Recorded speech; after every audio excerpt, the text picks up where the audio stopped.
Om Shanti, Shanti, Shanti.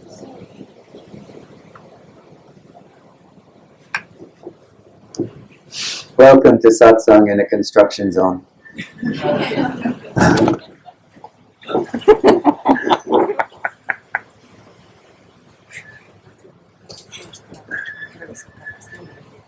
Just this day.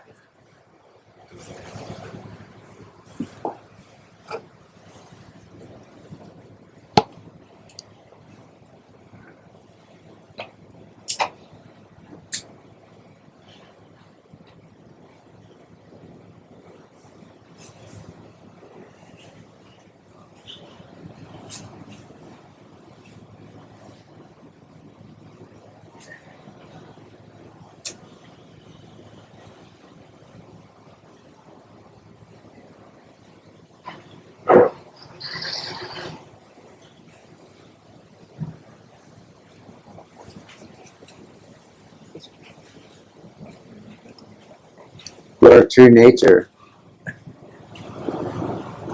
is love, stillness, silence.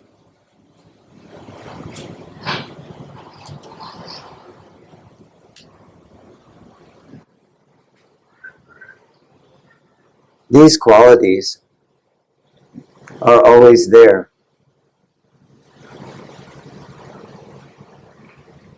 Inside you, no matter what the circumstances are for the body, for the mind, in the world.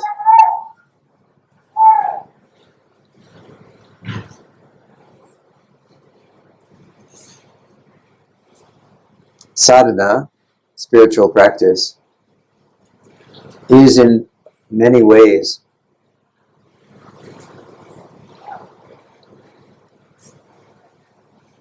about knowing these qualities to be your own.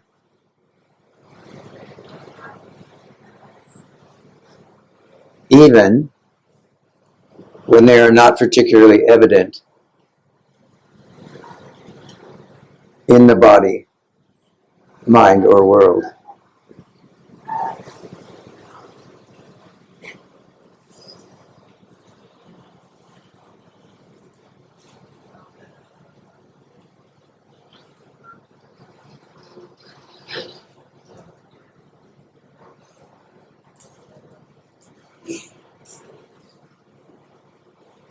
This discovery or recognition that you are love, you are peace, you are compassion, you are silence, is transcendent to all of the conditions in which you find yourself.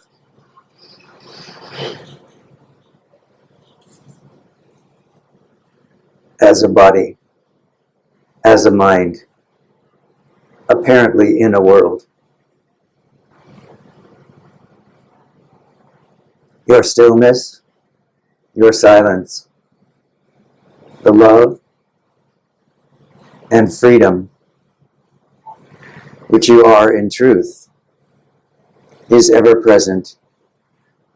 It's here, whether you are awake, whether you are dreaming, or whether you are in deep sleep.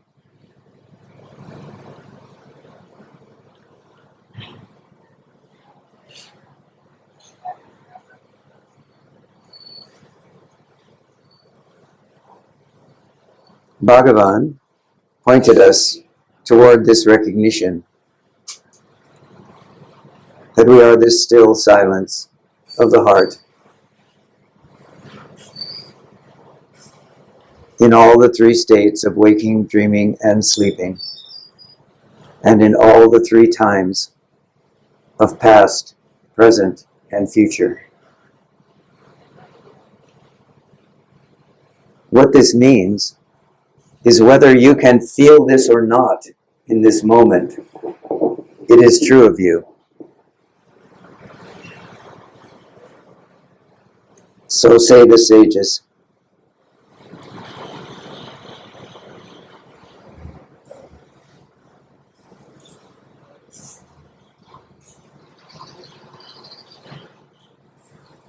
The secret to using this sadhana is to begin to let go of the ways in which the mind interprets, chooses, decides what is happening in the body, the mind, or the world is good or bad, desirable or undesirable, needed or not. All of these distinctions are distinctions based in the belief, I am the body.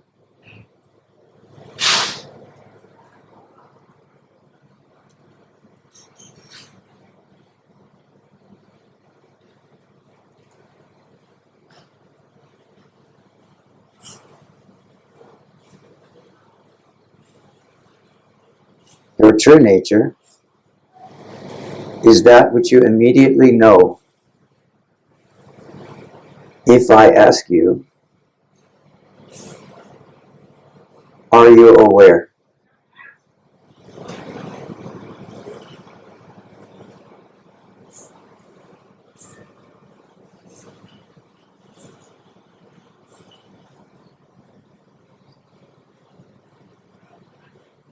You know, without engagement of the mind, immediately, yes, I am aware. Ask this question, are you aware? No one says, no, I am not aware.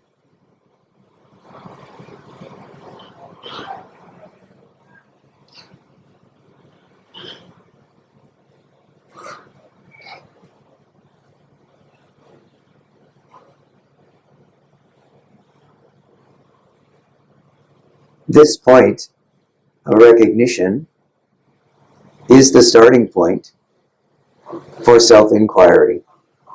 This recognition, I am, or I am aware. Knowing this, returning to this recognition,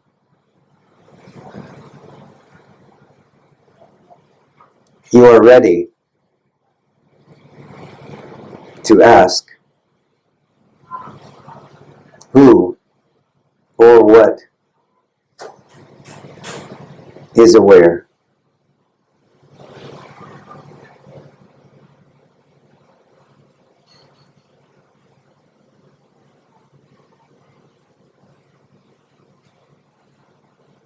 Of course, this question doesn't have an answer.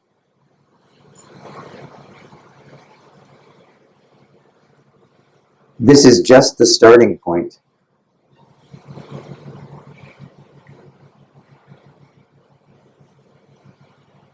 And this question needn't be asked just in a period of deep meditation. To be asked in a period of deep meditation, this question can illumine the source of all experience. But it also can be asked in the very ordinary moments of every day.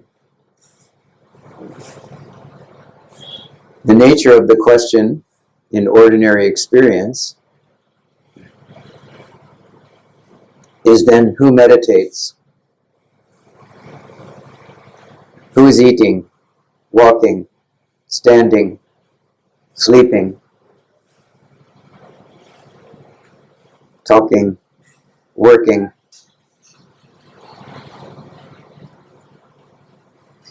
To engage in this self-inquiry doesn't require us to stop all of our activity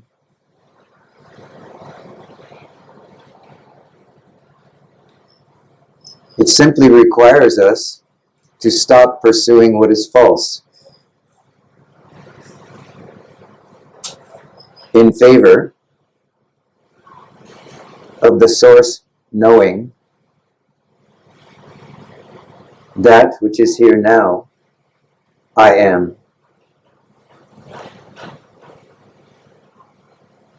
By simply doing this, eventually, sooner or later, it will be revealed to you that you are this love, this stillness, and this peace, this silence, and that all your activities from there on are naturally rising out of this awareness.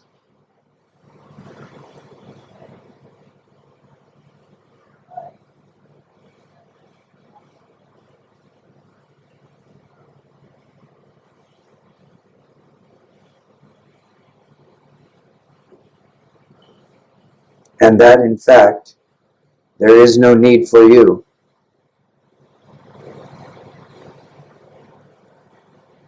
This you that you imagine is a figment of your imagination.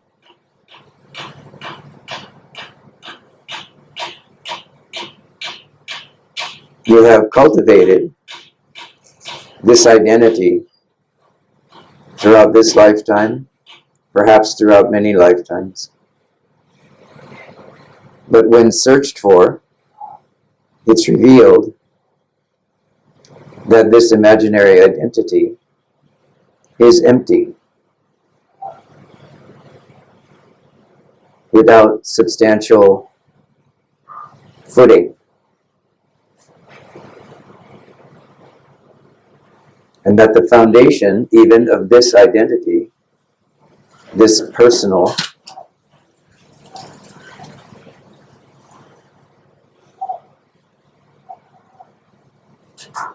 is in the silence.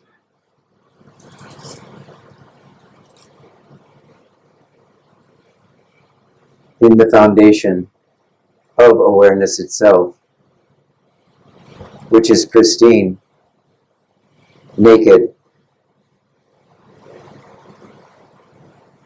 and has no need of interpretation by this imaginary you. Now, you are free of that. You are free to live your life as the life of being consciousness. No longer your life, simply life itself, in its fullness.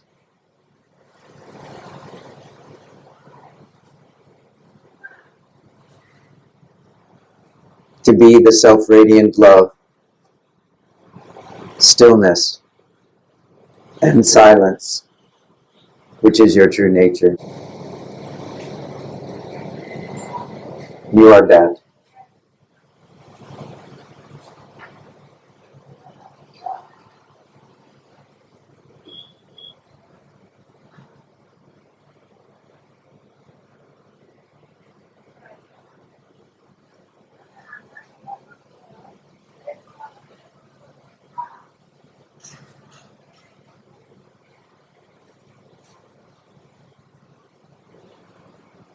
Just keep going until all doubt is removed. Be kind if the doubter arises. Be compassionate. Be love for oneself, for an apparent other, for all of creation.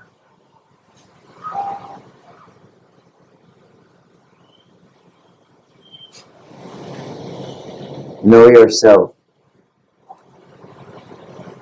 as that being, consciousness and bliss.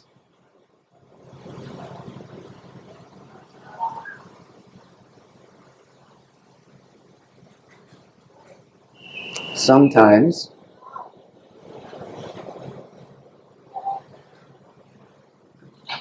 there can be noticed a feeling of separateness. I am separate from you. You are separate from her. She is separate from her. This feeling can arise. You know this feeling?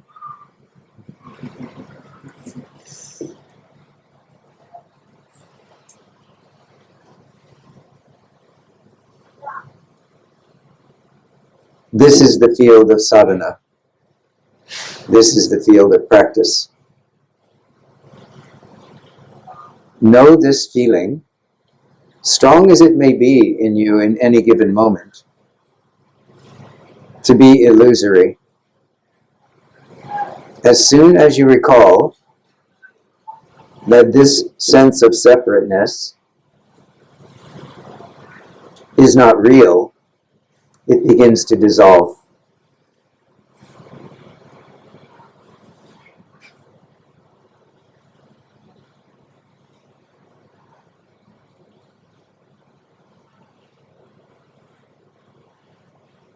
This sense of separateness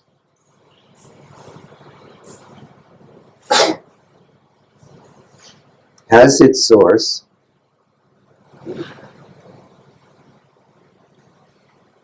in the perception, I am the body, or I have a body, or I am the mind, or I see the world, but it is not mine.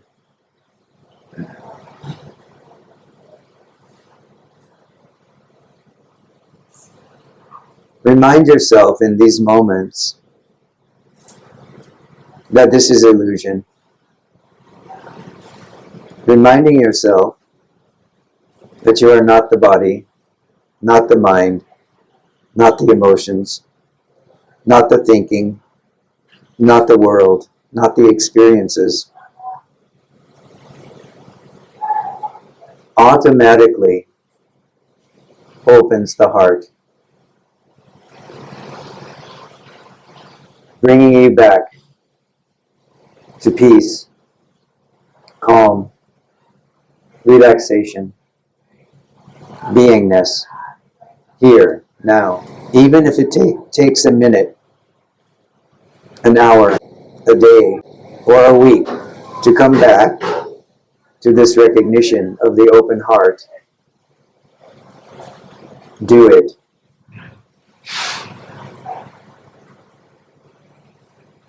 Your nature is love. Your nature is stillness. Your nature is silence. Living as life itself.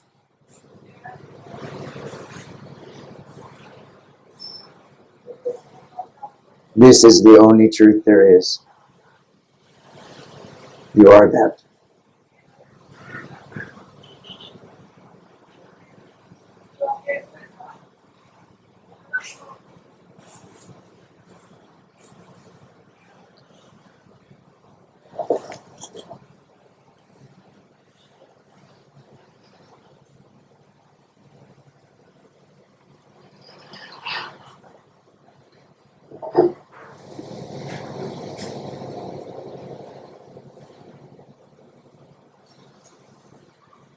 Okay, who has something they'd like to share?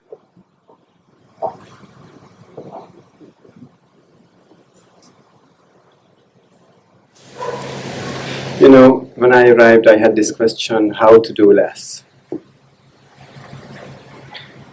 And recently, in the last few days, maybe 1 or 2 only, I have the feeling that when I sit down to do the sitting, immediately there is a sense of,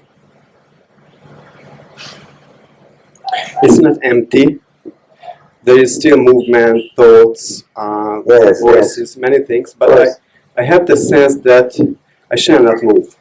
Yes. Just if if I would, there is no need to do anything, but it feels like I shall not. It feels like if I try to do something, to ask the question, who am I even? I should first become someone. Yes. To ask the question, even though at that Yes. very moment. Very good. Very good. And it just feels like it's not the original way of my sadhana when I feel that my attention is at the source. It's more like gazing into nothing. It's like not even having a focus. Just, and it's completely different from what I had before. Yes.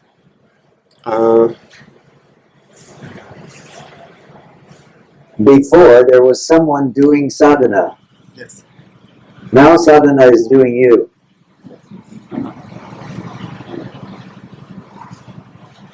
And the question would be, is it okay just do completely nothing? Because it feels so natural to just stay as... Yes, of course. This is why it's referred to as the natural state.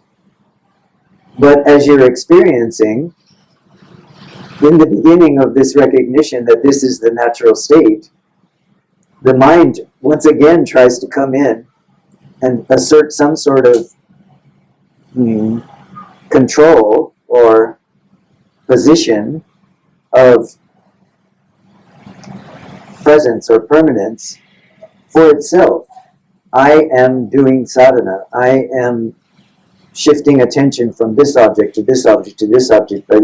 And by doing that, I am progressing. This is the story of the mind. Natural sadhana is being, right? Not doing, being. Doing and all the practices that are associated with that are necessary for a period of time. But this is only to create within the mind itself, or the imagined mind, a certain kind of stability, or the ability to focus or concentrate, which many of us are lacking, quite frankly. So this is their benefit. But once there is a foundation in concentration, in mindfulness, in presence, then this rises. The doer begins to disappear. This is the purpose of the question, who am I? Who is sitting? Who is meditating? Who is doing sadhana? Who is concentrating? These kinds of things. Right? And then this natural presence begins to take over. But the mind wants to go back to the habit. You know, even a habit is a habit is a habit. Before sadhana, the habit was maybe a lack of attention.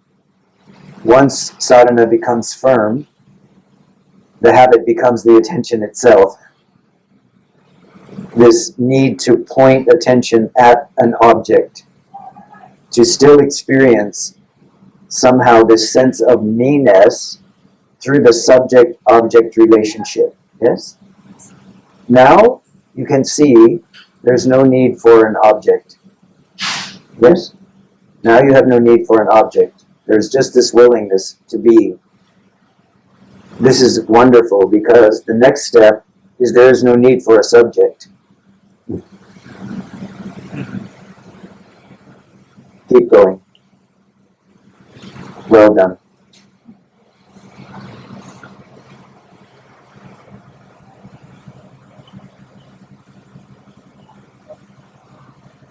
Yeah.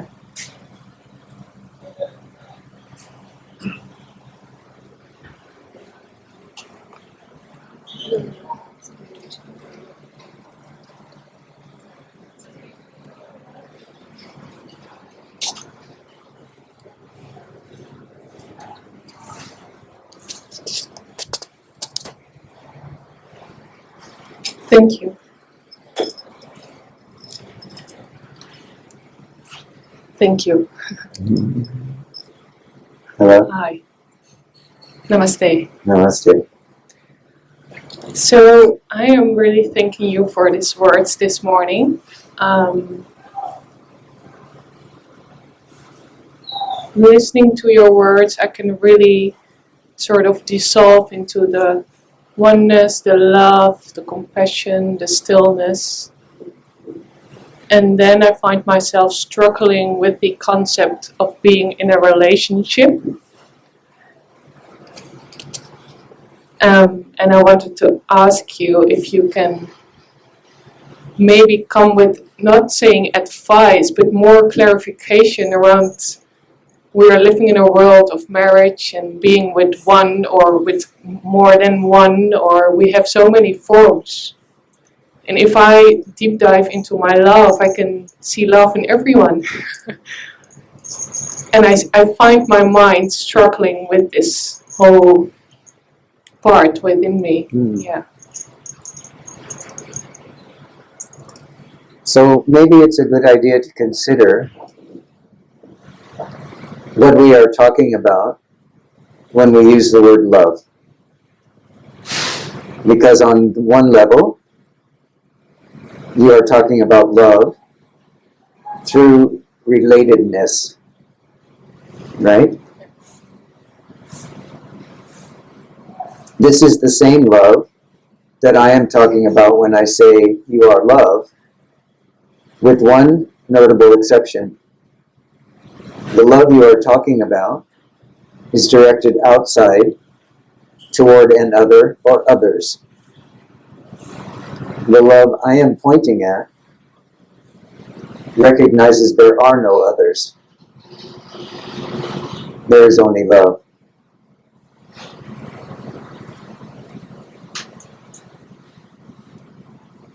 One of the things that is true of the kind of love that is pointed outside toward an other or others is that it will never be satisfied in the experience of love by another, because it is always searching for something in another that is maybe an unrecognized lack within this one I call me. So this me is searching for some form or perception of completion, which it recognizes to be love, but looking outside of itself. This will never be satisfied. And it will also not be satisfactory for the apparent others. At some point, it will not be satisfying for them either, because it is not there in its pure form, expressing itself as naked love or awareness. It will be there always expressing itself out of a need to get or obtain something through another, which is perceived or subtly known to be missing within oneself. This is why it's said, first, know who you are. If you know who you are, this me that enters into relationship only to crash and burn every time,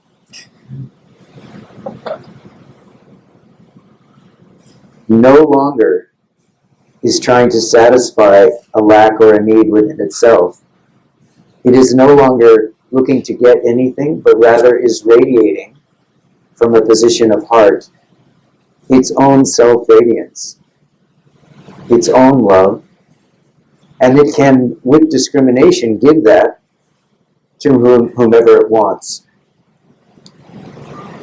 Or to know that to try to give that essence to this one or this one or this one or this one or this one is not going to work.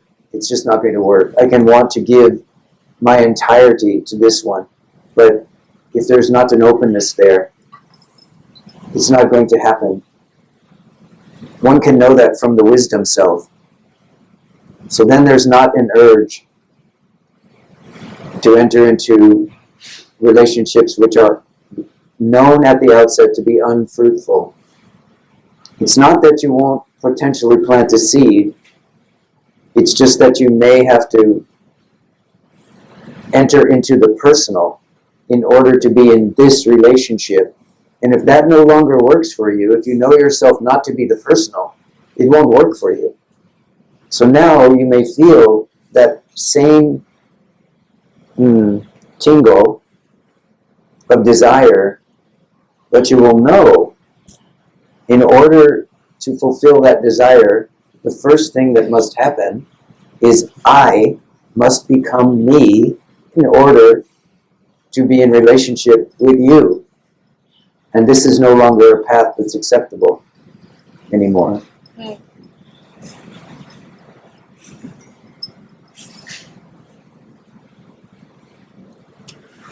I truly hear you, and I can find myself in this situation of knowing me and the pure love.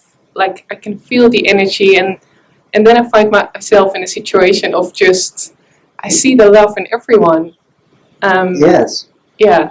And in that situation, love just wants to love, right? Yes. I mean, it's not like you're really making a decision of some sort about it.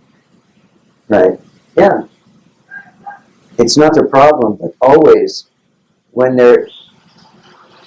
this feeling of love, which is not personal, which is requiring expression, is coming, it is important to ask yourself, as a practice in sadhana, look, is there an expectation here? That even if I love in a way I think is universal or unconditional, is there an expectation that I will get something in return? Because this will reinforce an even more subtle I, a more subtle me. Love that just wants to love simply knows itself as love. It doesn't know itself as my love, as something I am doing. It simply loves. So that even a circumstance arises where someone does not live up to a perception or an expectation that you might have, the response is not to close into the me and become defensive. The response is to open the heart further, even if it requires walking away from the desire to love, because in that circumstance it may not fit. It may not be received as that unconditional love.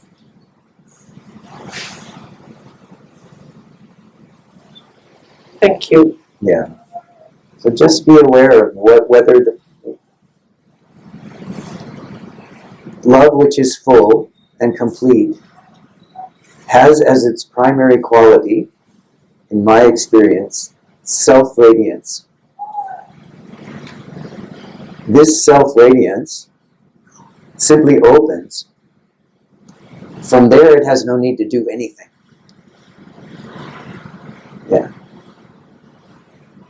And some people will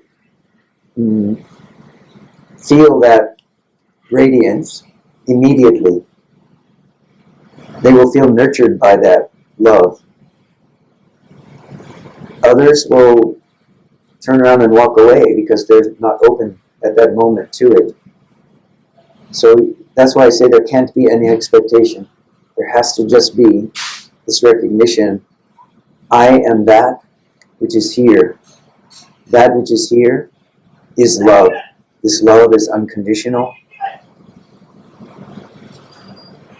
And the person who seemed to have hurt me last time, even for that one, this heart is open.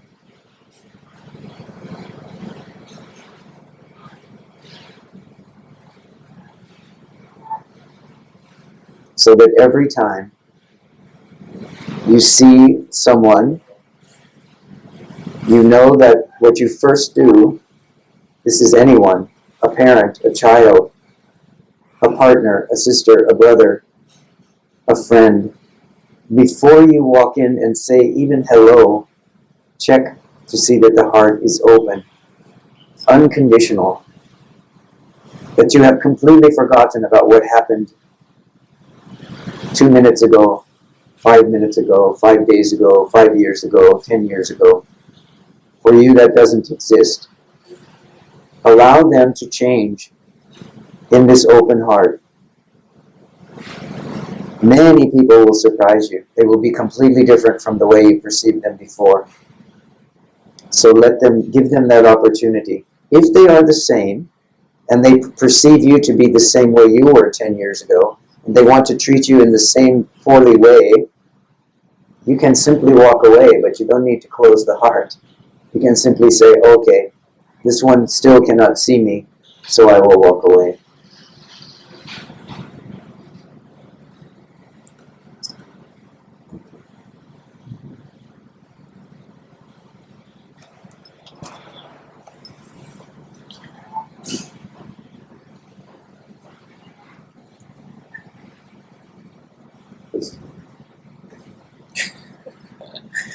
Yes.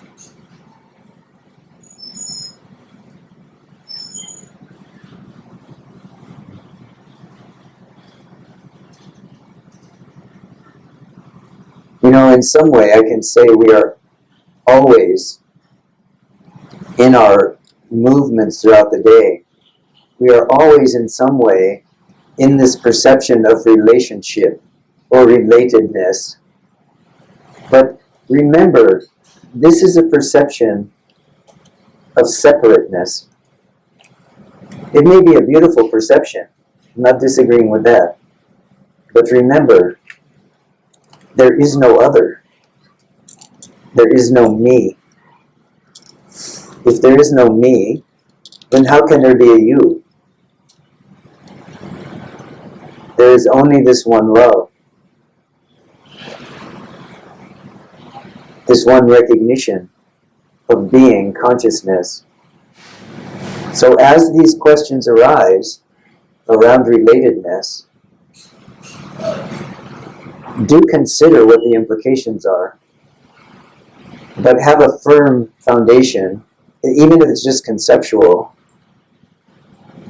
that this separation, this separateness feeling is an illusion. There is only one self, only one God, only one supreme, only one being consciousness, however you choose to do that. Only one Buddha nature. And there is nothing but that. So whatever you are dealing with along the way, understand at some point you will simply put it down as a misunderstanding of what is real and what is true. That you are here as being, consciousness, awareness, bliss, peace, love, compassion. All of these words you are when all the words disappear. And you stand here in the emptiness of your own recognition.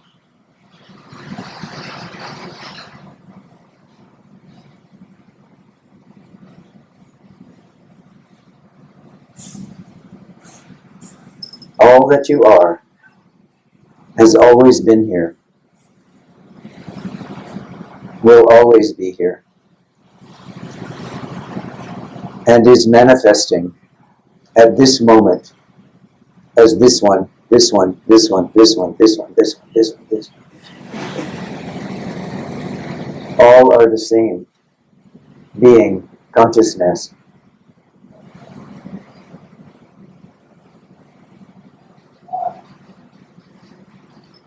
And all the phenomenon that come in the body and mind possess as their nature a basic equality. There is nothing in body, mind, or world which is better than something else. There is nothing which is less than something else. All are objects in consciousness, in awareness itself. So they have as their basic quality a basic equality. And knowing this, you withdraw from the struggle of opposites, going back and forth, trying to find satisfaction between this and that. and come to rest in the center of being as recognition that I am before all else. When this body came, I was. When this body goes, I am. It's always been this way.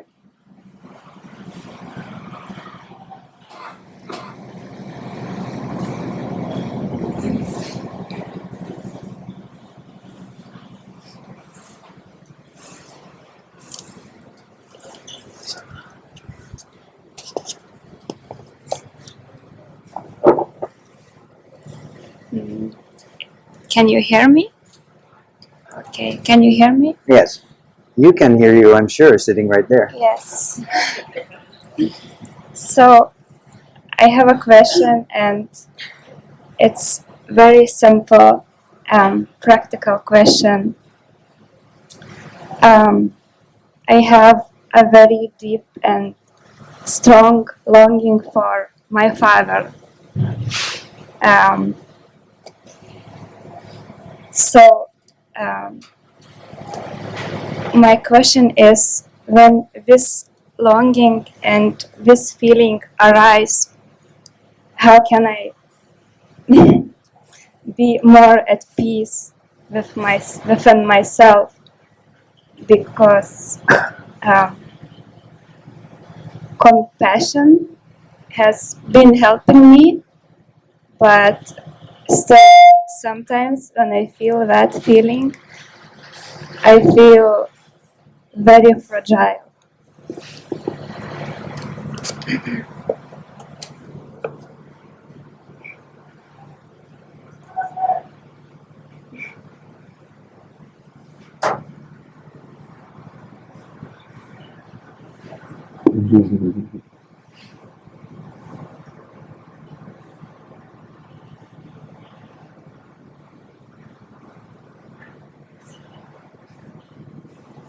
When you feel this fragility that arises through the cultivation of compassion,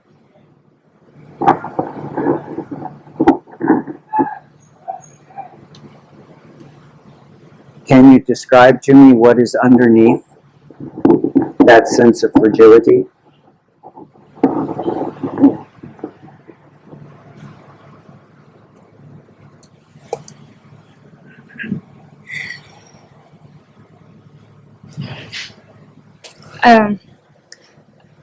What is beneath that sense of fragility? Yes? I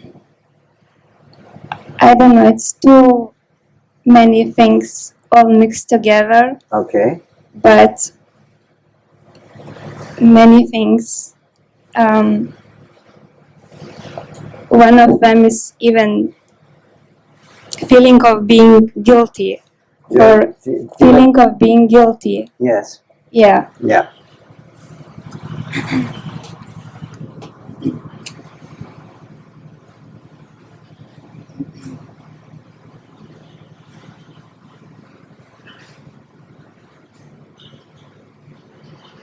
So, can you look and see? Have you taken ownership of something which does not belong to you? If you say there is a sense of guilt,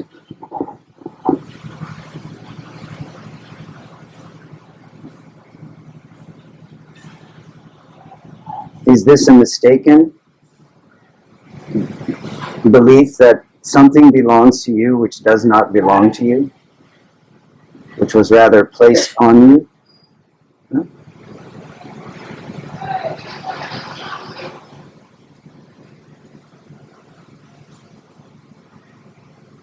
Can you feel that?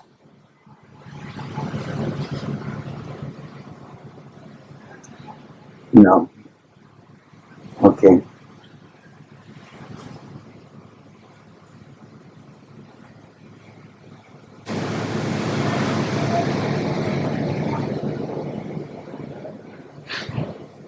in order for you to feel something like you're describing and like you're experiencing. I can feel it shaking your body.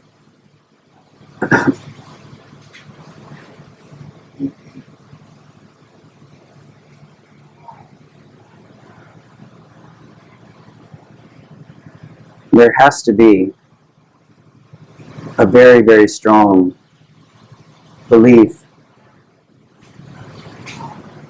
that you are the body, or that you are somehow defined by the experiences that you have had or the body has had. This is okay. If you recognize this,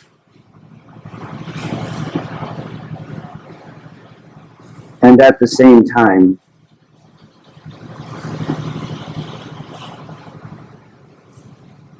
you can realize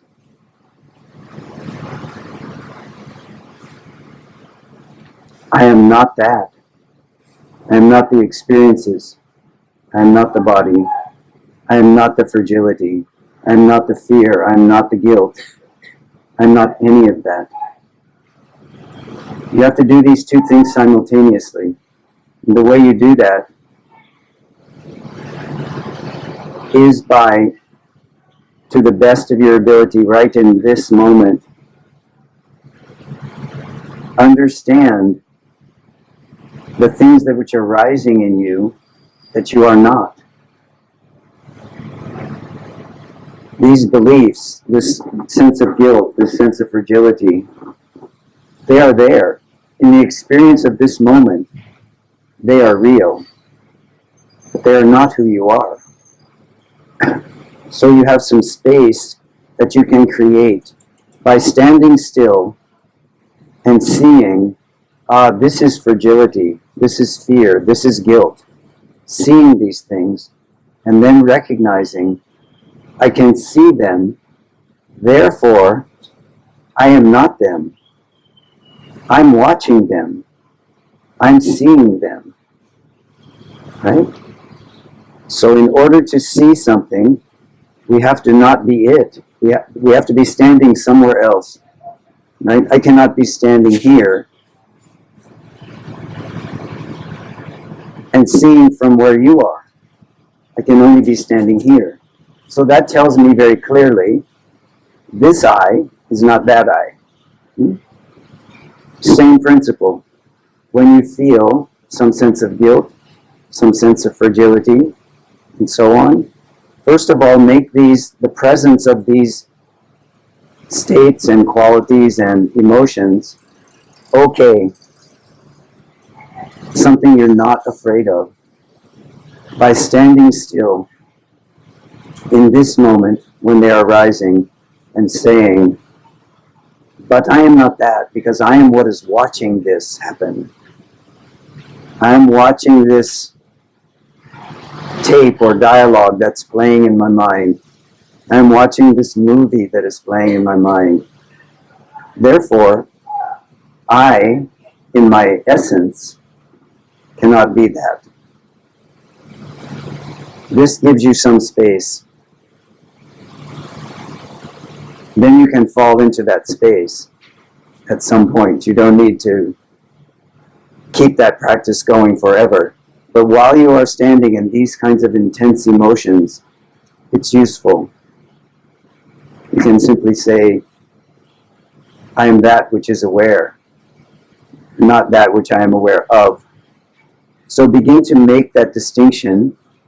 Use your moments of quiet when you feel a quiet presence in yourself to insert that recognition that you are that which is the witness of all of this.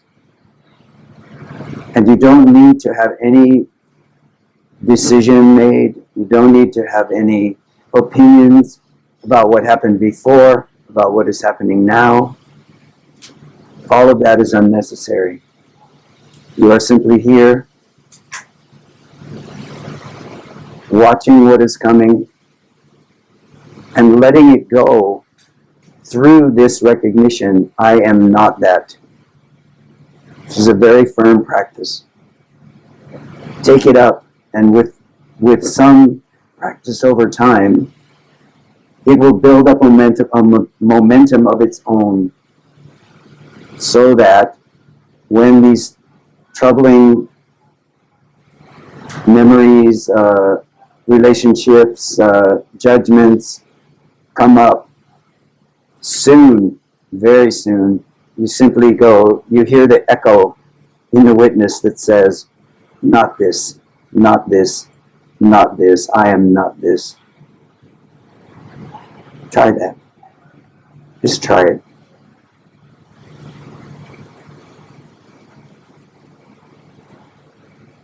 Thank you.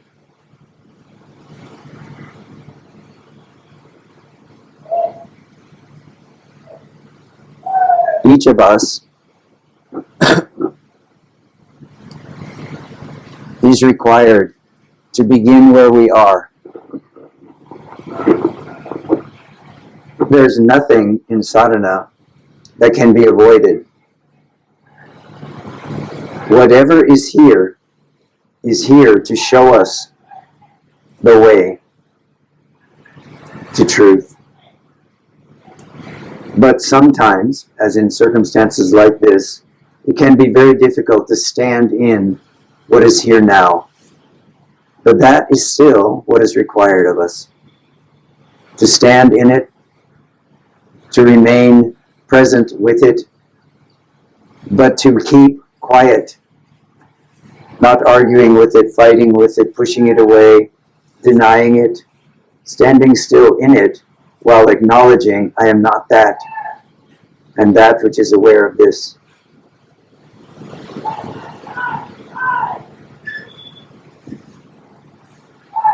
Slowly, slowly, over time, the momentum of reactivity that we have built up over a lifetime begins to fall apart. And some relief will come. So we can have faith that some relief will come. If we are willing to stand in what is here now, to recognize this I am not, and to keep opening the heart. First, to yourself. First. So many times, so many of us want to open our heart to the whole world, and we have forgotten to open the heart to this one who feels fragile. To open the heart to this one who needs compassion, forgiveness. Before we can love unconditionally in the world of being consciousness, we have to love here, now. The world will take care of itself. Love here first. Under all conditions, this is when you think the worst of yourself, love in that place. What do you think there is that cannot be loved? This is the edge of your practice. If you think there is some place in this that cannot be loved, start there.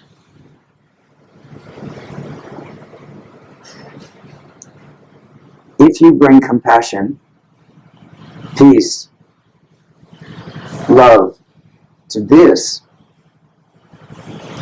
in its own time and in its own way, it spreads. Because that is its nature, not because you need to do something. So start here. Begin here. Love this with all of its difficulties. You are not the difficulties. You are the witness of the difficulties. They are not yours, but you can use them to power your awakening.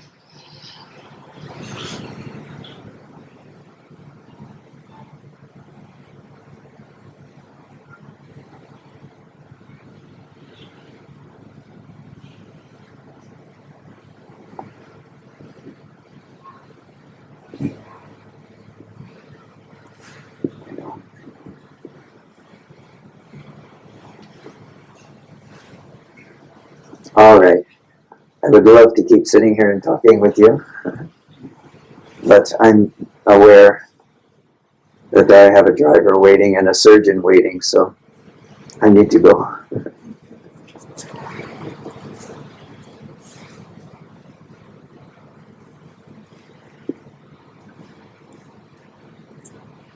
You're all welcome to stay. We'll put on a little bit of music, and I will slip out, and you're all welcome to stay for a few minutes if you'd like to. Otherwise, I just have to pack you all down to the surgeon's office, and that isn't going to work. So, Hari Om Tat Sat.